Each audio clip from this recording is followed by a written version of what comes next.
Well, I'm extremely excited. Dr. Jackson has given me a wonderful opportunity at a great university, and I've had almost 4 months of working with tremendous student athletes, coaches, and staff. So I'm looking forward to some really great things happening in RPI athletics. What have you been able to do in the last 4 months that really sold you on this job? Well, first of all, the acceptance by the student athletes and the coaches and the staff was a key piece of accepting the permanent job. And most importantly, the Board of Trustees and Dr. Jackson indicated that they really want to ramp up what we're doing here. And that's very exciting for me. What exactly do they want to ramp up? Well, we want to continue to expand our tremendous facilities that we have here. We want to generate more revenue so that our coaches can continue their national recruiting model, and we want to make sure that our student athletes have an opportunity to be successful in the classroom and on the field of competition. Any facilities in general that you're looking to upgrade?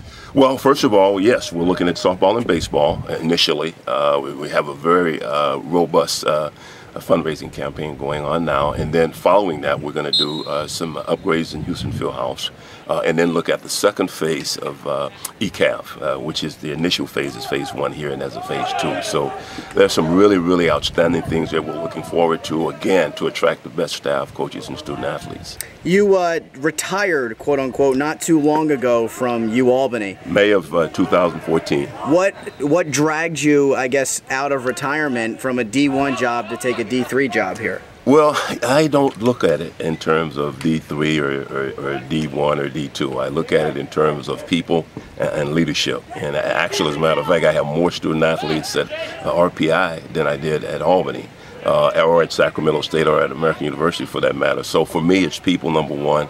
1A is leadership, and more importantly, helping people to attain their goals and be successful. So you can do that at any level. I know how important the hockey team is around here. Obviously, they are the ones that get the most publicity sports-wise. Are you going to prioritize them in any way, knowing how big of a community, how big they are in the community in general? No. My priority is 23 sports, 580 athletes. And we work very hard, as we're doing it right now, to make sure that not only men and women's hockey, as you said, are Division I sports, but all the other 21 sports who work diligently and very hard. One of the things I've learned, you mentioned the Division III and Division I models, is that young people in Division III work just as hard, if not harder, than young people in Division I. And so that opened my eyes, because as you indicated, all of my experience has been in Division I. So it's been a really fast-paced transition and adjustment at Rensselaer, but a lot of fun. And so we're excited to be working with Dr. Jackson and the athletes and the staff and the coaches. Do you think because you have that Division I experience that you can almost take these guys to a new level that they've never seen before? Well, the places that I've worked, I've done pretty good in the past, and I don't see any reason for not continuing the success that I've had over 30 years. You have a model, and it all starts with people, number one.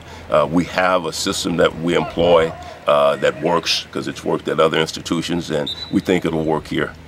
And just the last question would be is, what are some of the relationships that you've developed with some of these coaches around here, and what have they had to say about you being the guy now? Well, I've gotten a lot of text messages and emails from them. You'd have to ask them, but I will say this. I would not be standing before you if I did not think that we have some of the best coaches in the country, some of the best staff in the country, and some of the best student athletes in the country. And I've been able to observe that and work very closely in that environment for the past 4 months.